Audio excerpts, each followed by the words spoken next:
कि आप लोग वीडियो का थंबनेल देख करके ही यहाँ आए होंगे, तो आज हम अपने इस वीडियो में टेंस का टॉपिक कवर करेंगे। तो देर न करते हुए चलिए हम अपने इस टॉपिक को शुरू करते हैं। तो आज का हमारा टॉपिक है टेंस। टेंस कितने प्रकार के होते हैं? ये 3 प्रकार के होते हैं।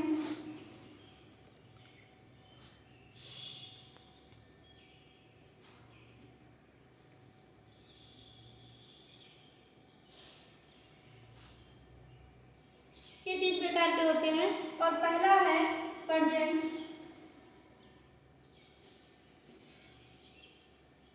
Present tense. दूसरा है पास्ट टेंस,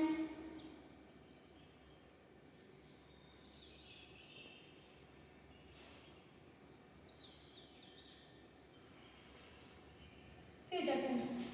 तो जैसा कि हम लोग जान चुके हैं कि टेंस 3 प्रकार के होते हैं। पहला है प्रेजेंट टेंस, दूसरा है पास्ट टेंस और तीसरा है फ्यूचर टेंस। अब हमको इनके एक एक टॉपिक के बारे में पढ़ना है, एक एक टॉपिक को कवर करना है। जैसे कि मैं इसको इरेज कर देती हूँ।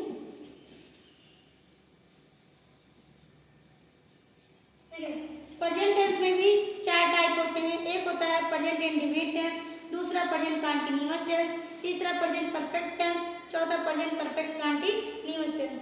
ठीक, तो मैं उसको लिख के आप लोगों को समझा रही हूँ। ये देखें, इसके भी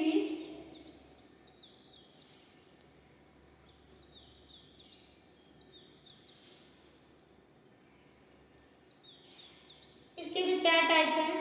पहला है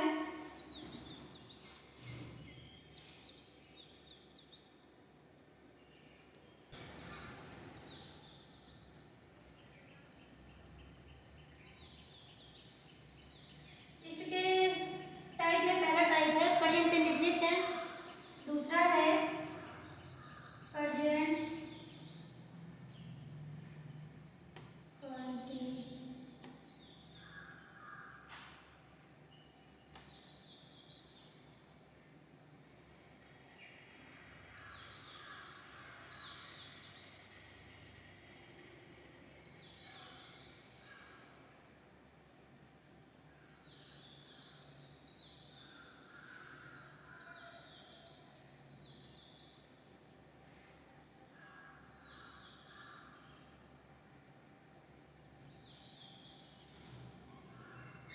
प्रेजेंट प्रेजेंट टेंस के 4 टाइप जो है, एक है प्रेजेंट इंडेफिनिट टेंस, दूसरा है प्रेजेंट कंटीन्यूअस टेंस, तीसरा प्रेजेंट परफेक्ट टेंस और चौथा है प्रेजेंट परफेक्ट कंटीन्यूअस टेंस। ठीक, अगर आपको इसका नोट बनाना है तो मैं थोड़ा स्लाइड हो जा रही हूँ, आप बना सकते हैं। और इसके बाद आप वीडियो को पॉज करके भी देख सकते हैं। मैं इसको इरेज कर रही हूँ और एक एक पार्ट को आज हम समझेंगे कि प्रेजेंट इंडेफिनिट टेंस कैसे होता है, क्या होता है इसमें सब कुछ। तो देखिए, ये सारा सब कुछ मिटा दे रही हूँ।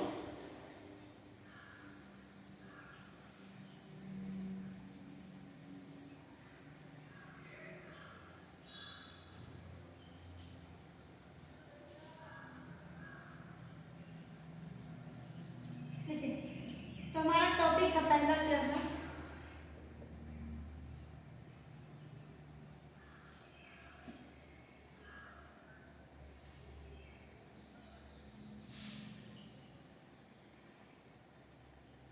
और ये मैंने पूरा लिख लिया है। पहला हमने देख लिया है कि जब हमारा जो सब्जेक्ट है सिंगुलर नंबर में होगा तब हम कैसे करेंगे, और जब हमारा दूसरा है इसमें जब ये सब्जेक्ट में शॉर्टकट में लिख दे रही हूँ, जब सब्जेक्ट प्लूरल फॉर्म में हो,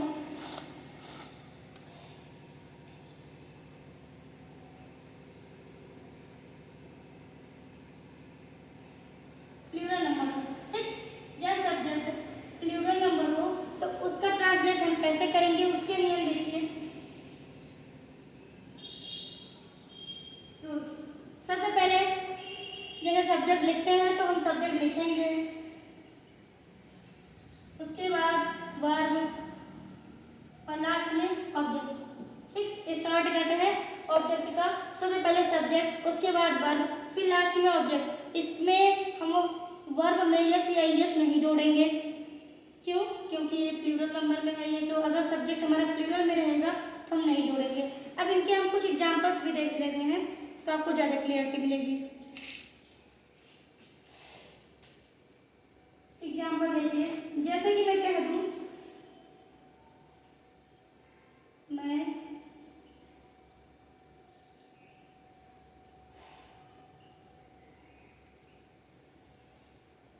मैं किताब पढ़ता हूँ, तो इसका सब्जेक्ट क्या है?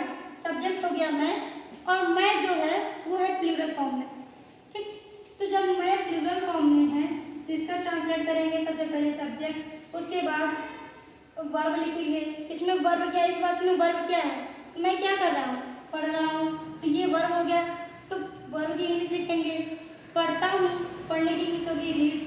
आई रीड, क्या पढ़ रहा हूँ? किताब। आई रीड, उसके बाद बुक। और याद रखिए बुक में मैं किताब पढ़ता हूँ, इसमें एक लगा हो चाहे ना लगा हो, अगर ये जो हमारा नाउन है, ठीक, बुक जो है ये नाउन है, तो इसके पहले हमें ए एन का प्रयोग भी करना होगा। तो ये बताइए कि इसके पहले ए लगेगा कि एन लगेगा? ये तो आप लोगों को पता होगा, अगर नहीं पता है तो वो भी बता दीजिएगा, मैं आप लोगों को जरूर बताऊंगी। देखिए अभी मैं इसी में बता दे रही हूँ कि जिसका प्रोनाउंसिएशन करने में हिंदी में जैसे बुक लिखा है तो ब आ रहा है, तो अगर वो कॉन्सोनेंट है, ठीक, कॉन्सोनेंट होगा तो उससे पहले आएगा ए। अगर वो वोवेल होगा, हिंदी में देखना है, अगर यही कुछ वोवेल्स में होता शुरुआती अक्षर तो हम उसके पहले लगाते एन। ठीक, तो शुरुआती अक्षर इसमें बुक है, ब आ रहा है, तो इसके पहले लगेगा ए, क्योंकि कॉन्सोनेंट है, तो हो गया आई रीड ए बुक। अब ये मत अर्थ ले जाना कि मैं एक किताब पढ़ता हूँ, क्योंकि आई रीड ए बुक ये वाक्य का फॉर्मेट ही है, ऐसे ही रहेगा। और हमने उस वाले वाक्य का टाइप नहीं देखा जो अफर्मेटिव में सिंगुलर नंबर में था। सिंगुलर नंबर का भी देख लीजिए, इधर लिख दे रही हूँ, सिंगुलर का ही नीचे। जैसे मैं कह दूँ कि वह,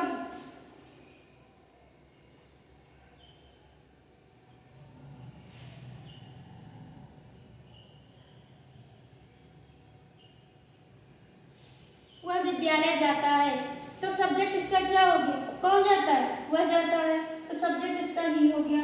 और हम जानते हैं ही सी इट, और अगर किसी एक व्यक्ति का नाम हो गया तो सिंगुलर ही रहता है। यू वी दे और आई, ये जो होते हैं ये प्लूरल नंबर होते हैं। ठीक, सब्जेक्ट को हमें पहचान में आ गया कि कौन सब्जेक्ट सिंगुलर है, कौन सा प्लूरल है। तो ये है सिंगुलर नंबर। ठीक, सब्जेक्ट हमारा सिंगुलर है। उसके बाद हमें क्या लगाना है? रूल देखिए, आपने अगर नोट्स बनाए होंगे तो उसमें आप देख लीजिए एक बार कि हमने बताया था कि सबसे पहले सब्जेक्ट, उसके बाद वर्ब। वर्ब हो गई जाता, तो उसके इंग्लिश हो गई गो, और अगर सिंगुलर सब्जेक्ट है तो हमें उसमें यस या ईएस जोड़ देना है, तो हम जोड़ देंगे ईएस, ही गोज। फिर कहाँ जा रहा है? विद्यालय जा रहा है, तो जब कहीं कोई जाता है तो टू लगा के लिख देते हैं school, he goes to school. तो ये रहा हमारा सिंपल सा प्रेजेंट इंडिफरेंट टेंस का अफर्मेटिव सेंटेंस।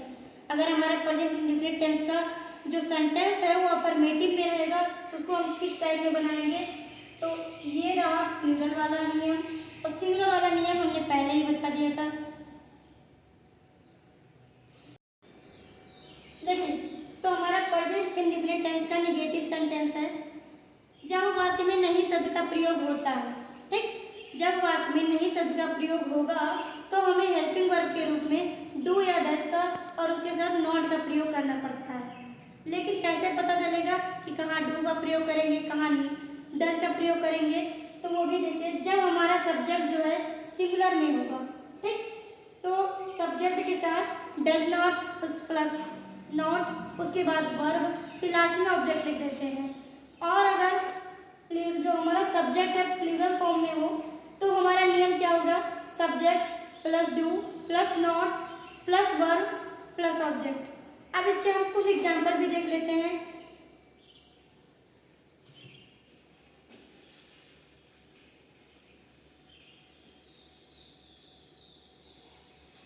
ये नियम रहने दीजिए। देखिए, जैसे मैं कह दूं कि वह, अभी मैं सिंपल सिंपल सेंटेंस कराऊंगी। उसके बाद मैं प्रैक्टिस के लिए और ज़्यादा टफ सेंटेंसेस आपको दूंगी।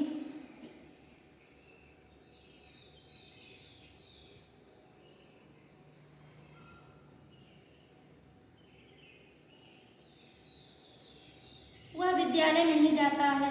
तो जानते हैं कि सबसे पहले सब्जेक्ट, और हमने बताया कि जब वाक्य का जो सब्जेक्ट है सिंगुलर में होगा तो हमें डज नॉट लगाना है। तो ही डज नॉट, फिर वर्ब, जाने की इंग्लिश हो गई गो। और याद रखिएगा कि जब नॉट में आ जाएगा निगेटिव सेंटेंस में तो हमें वर्ब में सब्जेक्ट सिंगुलर हो या ना हो हमें यस या यस नहीं जोड़ना है। यही जो हमारा डज नॉट लग गया बस काम खत्म हो गया। ही डज नॉट गो, और उसके बाद हमें वर्ब का फर्स्ट फॉर्म ही लिख नहीं जोड़ना है, तो ये सिंपल में रहेगा गो। ही डज नॉट गो। फिर हम कहे थे कि अगर कहीं जाएगा तो हमें टू लगा के लिखना है। He does not go to school. ये हो गया सिंगुलर के लिए। दूसरा मैं लिख देती हूँ प्लूरल के लिए क्या होगा। जैसे मैं कह दूँ